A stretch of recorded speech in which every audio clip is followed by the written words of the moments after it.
तो मैं संजय। और देखिए, हमारे देश के इतिहास में 1900 से लेकर के एक दौर आया। तो 1900 सन 1900 की बात कर रहा हूं। तो यहां से एक अलग ढंग की क्रांति शुरू होती है। इसका सबसे बड़ा रीजन था राजा राम मोहन राय, ईश्वरचंद्र विद्यासागर। और 1848 से लेकर के 1860 तक के बीच में जो स्कूलों की क्रांति हुई थी, शिक्षा की जो क्रांति हुई थी,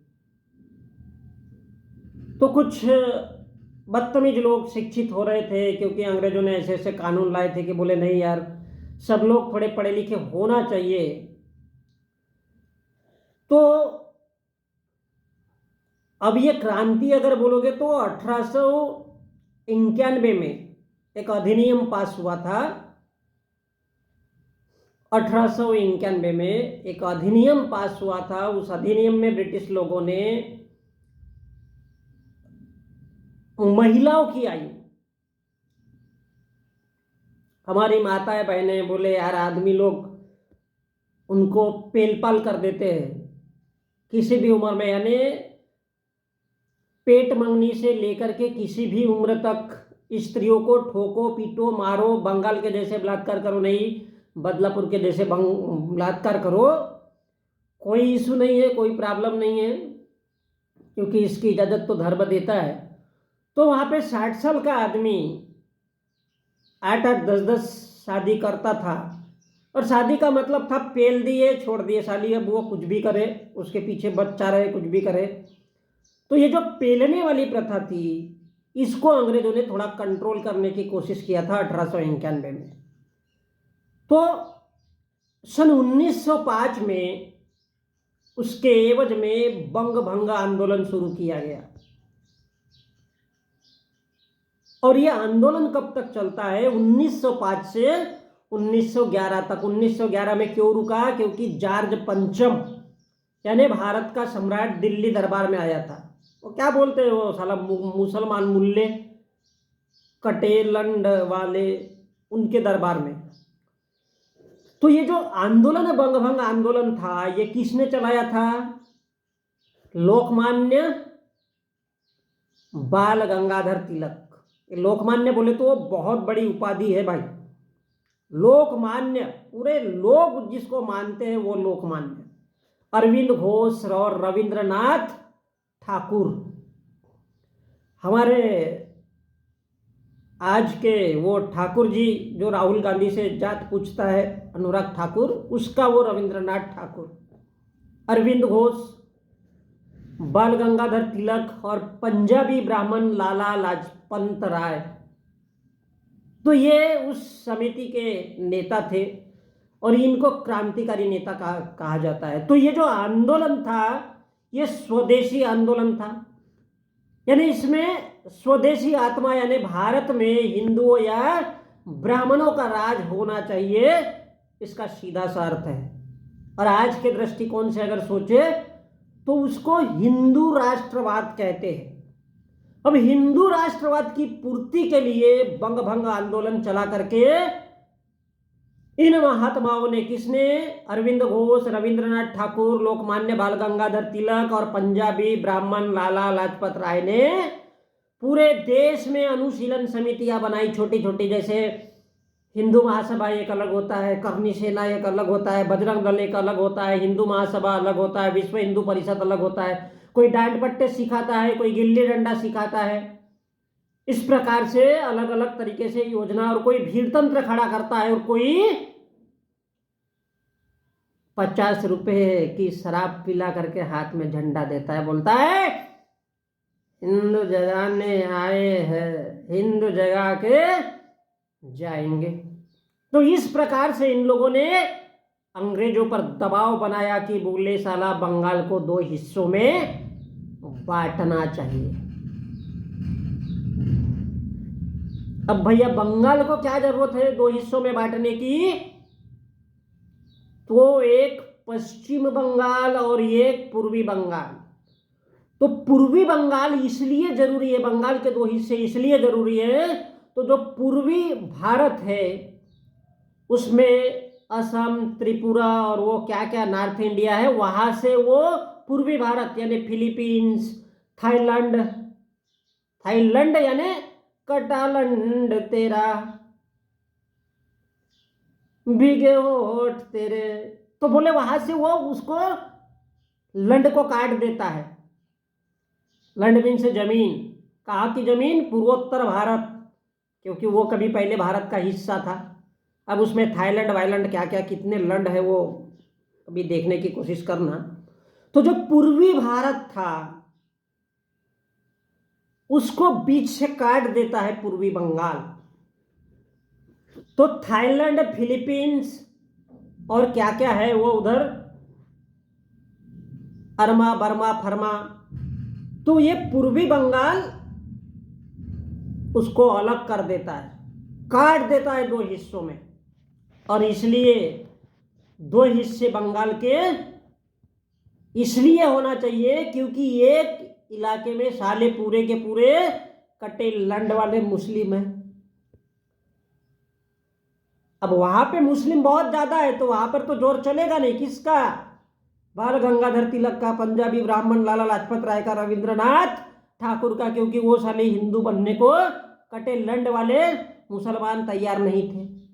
अब वहां पर क्योंकि मुस्लिम बहुल एरिया था, अब वहां पर ओबीसी, एससी, एसटी के पिछड़े लोग जो पूर्वी बंगाल में और मुस्लिम मिलकर के साले एक हो जाते थे, तो बोले ये जो कटे लंड वाले हैं, मतलब थाईलैंड वाईलैंड ये सब, तो ये अलग हो जाना चाहिए भारत में। और आज उसको हम बांग्लादेश के नाम से जानते हैं। पूर्वी पाकिस्तान बोला जाता है उसको, पूर्वी बंगाल बोला जाता है। और पश्चिम हिस्सा जहां ममता बनर्जी का राज है अभी, तो पश्चिम हिस्सा जहां पर अरविंदो घोष, रविंद्रनाथ ठाकुर, अब लोगों ने उसका भी नाम बदल दिया, बोले टैगोर। जैसे गांधी का नाम पंचाली जात का गांधी, तो बोले गांधी बनिया जैसा लगना चाहिए, इसलिए उसकी जाति फाति सब बदल डाली गई है। ऐसा ही रविंद्रनाथ ठाकुर को टैगोर टैगोर टैगोर पूरा ब्राह्मण बना दिया गया। तो इनके जैसे स्वराज या हिंदू राष्ट्रवाद के सैनिक पश्चिम हिस्सा यानी ब्राह्मण, ठाकुर इत्यादि के कब्जे में आना चाहिए, इसलिए इसके दो हिस्से कर दिए। तो बोले पश्चिम बंगाल ब्राह्मणों के शासन में होना चाहिए। और इसमें रविंद्रनाथ ठाकुर, अरविंदो घोष, इन्होंने मिलकर के कड़क आंदोलन चलाया, बोले हिंदू बनो। और इसलिए पश्चिम बंगाल अलग रखा गया। इसके दो टुकड़ों की नींव 1900 ईस्वी में चली, 1903 में थोड़ा रपटा फपटा हुआ और 1905 में मुद्दे को बाहर लाया, क्योंकि यहां पर हिंदू आंदोलन सफल होता था। कहां पे? ममता बनर्जी के पश्चिम बंगाल में। और इसलिए बंगाल को दो हिस्से में बांटना चाहिए, ऐसी मांग उठाई गई। तो बंग भंग क्या है? बंग भंग क्या है? बंगाल के टुकड़े होना चाहिए, तभी हमारा फूट डालो और शासन करो, ऐसा काम चलेगा, ऐसी नीति चलेगी। तो फिर करना क्या है? मुस्लिमों में फूट डालो और हिंदुओं में फूट डालो, यानी हिंदू मुसलमान अगर होता रहेगा तो जो ओबीसी, एससी, एसटी के साले नकटे हिजड़े जो कटे लंड वाले नहीं है, ये भी साले हिंदू बन जाएंगे, यानी पूरी तरह से हिंदू राष्ट्रवाद बनेगा। तो हिंदू मुसलमान बता करके इनको लड़वाया गया। और ओबीसी, एससी, एसटी के लोगों को हिंदू या हिंदवी स्वराज्य के बनाए रखने के लिए, गुलाम बनाए रखने की लड़ाई लड़ी, इसलिए उसको बंग भंग आंदोलन कहते हैं, ताकि ओबीसी, एससी, एसटी के लोग ब्राह्मणों के हिंदू राष्ट्रवाद को अपना राज समझे। अब वो हिंदू बन जाएंगे, ओबीसी, एससी, एसटी के लोग तो बोलेंगे अरे हाँ यार, राज तो हमारा ही चल रहा है, क्योंकि मंदिरों में शिक्षा, चिकित्सक, शिक्षक इत्यादि हर जगह में साला ब्राह्मण का ही राज चलना चाहिए। और इसलिए बंगाल के दो टुकड़े होने चाहिए, क्योंकि मुस्लिम ब्राह्मणों की पूजा पाठ, ब्राह्मणों के आचार विचार सुनने को खाली नहीं रहते। इसलिए बंग भंग आंदोलन को हिंदू राष्ट्रवाद या स्वराज की आत्मा कहते हैं, स्वराज की आत्मा कहते हैं। और यहां से हिंदू मुसलमान का तांडव शुरू हुआ, जैसे शिव जी ने किया था। तो स्वराज का अर्थ है ब्राह्मणों का अपना आचार विचार, ग्रंथ, शैली, बाल विवाह प्रथा, पूजा पाठ, जिसमें ब्राह्मण की आज्ञा के बगैर कोई शिक्षक, कोई प्रोफेसर, कोई वकील, कोई डॉक्टर, कोई जज और कोई कलेक्टर नहीं बन सकता। बगैर ब्राह्मण के कोई सेक्स नहीं कर सकता, पूछे हुए, चाहे कोई भी ओबीसी, एससी, एसटी का हो, ठाकुर हो या बनिया हो, क्योंकि उसको सेक्स करना नहीं आता। खड़ा रखना चाहिए कि आड़ा रखना चाहिए, उसका लंड कैसा होना चाहिए, लंड मीन्स जमीन, गलत मत समझना। तो बोले वो कैसा रहना चाहिए, ऐसा रहना चाहिए कि ऐसा रहना चाहिए कि ऐसा रहना चाहिए, वो ब्राह्मण ही तय कर सकता है। क्योंकि हिंदू धर्म में ब्राह्मण ही देवता है, उससे ऊपर कोई होता नहीं है, ऐसा विधि का विधान और हिंदू पूरे के पूरे धर्म ग्रंथ कहते हैं। और इसलिए क्योंकि ब्राह्मण बंकिम चंद्र चटर्जी और रविंद्रनाथ ठाकुर ने बंगाली साहित्य खड़ा किया, जिसे वंग दर्शन कहते हैं, जो 1872 की एक पत्रिका थी। और बंकिम चंद्र चटर्जी ने राजा राम मोहन राय, जिसने राजा राम मोहन राय ने अंग्रेजी में किताबें लिखी थी, तो उसका बांग्ला में अनुवाद किया और उस पर राजमोहन वाइफ लिखी, राजमोहन वाइफ लिखी। आनंद मठ 1872 में लिखी। बंकिम चंद्र चटर्जी ने राजा राम मोहन राय, ईश्वर चंद्र, प्यारी चंद्र मिश्र और मधुसूदन दत्त के जैसे ये लोगों ने अंग्रेजी में साहित्य जो लिखा था उसको अपने बांग्लादेशी बांग्ला भाषा में, बादशाह में, अपने भाषा में लिखा कि बोले ये लोग साला कैसे मछली भात खाते हैं। इसका अनुवाद किया किसकी बातों का, राजा राम मोहन राय का, ईश्वर चंद्र विद्यासागर, प्यारी चंद्र मिश्र और मधुसूदन दत्त, इनकी भाषाओं का बांग्ला में अनुवाद किया। किसने? बंकिम चंद्र चटर्जी ने, क्योंकि वो बहुत बड़े इतिहासवेत्ता माने जाते हैं, उस जमाने के मजिस्ट्रेट माने जाते, आईपीएस अधिकारी जिसको आज हम लोग कहते हैं। तो बंकिम चंद्र चटर्जी लिखते हैं कि अंग्रेजों के कारण हमारा राष्ट्रवाद यानी हिंदुवाद खतरे में है। अब अंग्रेज बोले तो कौन? वही 1854 के, 1848 से 54 के आजू बाजू में जिन्होंने स्कूल खोला था, जिसको महात्मा ज्योतिबा फुले कहते हैं। तो ये ईश्वर चंद्र विद्यासागर वगैरह और ये सब लोग थोड़े से साले प्रभावित हुए थे, बोले साला तुम लोग ऐसा करोगे, इसलिए अंग्रेज उनको बोला जाता है, पाकिस्तानी उनको बोला जाता है भारत में। कौन? जो शिक्षा का काम करते हैं, पाकिस्तानी। जैसे ज्योतिबा फुले है ना, महिलाओं के लिए स्कूल, काय को घंटे के लिए महिलाओं के लिए स्कूल खोलने की जरूरत थी भाई, जूता फुले को, ज्योतिबा फुले को क्या जरूरत थी?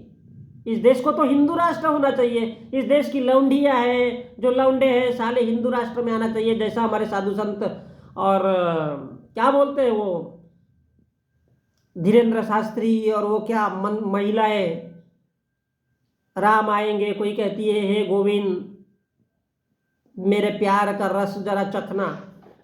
तो सन 1903 में सरस्वती पत्रिका में वो लेख लिखते हैं, जो इंडियन प्रेस प्रयाग उत्तर प्रदेश में जनवरी 1900 में प्रकाशित हुआ था, जिसके संपादक लेखक महावीर प्रसाद द्विवेदी ने 1903 से 1920 तक अपना लेखन किया।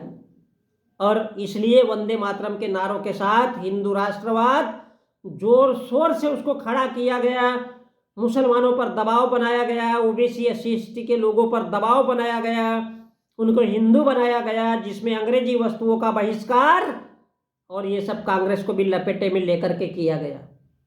कांग्रेस भी उसी ढाल चाल में बढ़ गई। और लोकमान्य तिलक ने 10 जून 1911 10 जून 1911 को 30,000 के जुलूस को भाषण दिया और छोटी छोटी अनुशीलन समितियां, अखाड़े, डंडा गिल्ली, दांड पट्टा ये सब बनाने की शुरुआत की और वंदे मातरम गली गली में गाया गया। और इस प्रकार ये कहा हुआ, जब जॉर्ज पंचम आया तब बंकिम चंद्र चटर्जी ने बोला कि नहीं, बोले भारत का सम्राट आ रहा है तो अब इसको थोड़ा सा शांत रखो, क्योंकि बोले वो दिल्ली दरबार में आ रहा है। तो वंदे मातरम ये बताया गया तो वो उसके लिए गाया गया कि अरे बोले हम तो आपके गुलाम हैं मालिक जॉर्ज पंचम, आपकी सेवा में ये सब हाजिर है, सारी हिंदू टीम, हिंदू राष्ट्रवाद। तो बोले दिल्ली दरबार में उसका स्वागत किया गया और यहाँ पर 1911 में उस सम्राट की ताजपोशी हुई जॉर्ज पंचम की और सबने उसको स्वीकार किया। तो ये था बंग भंग आंदोलन।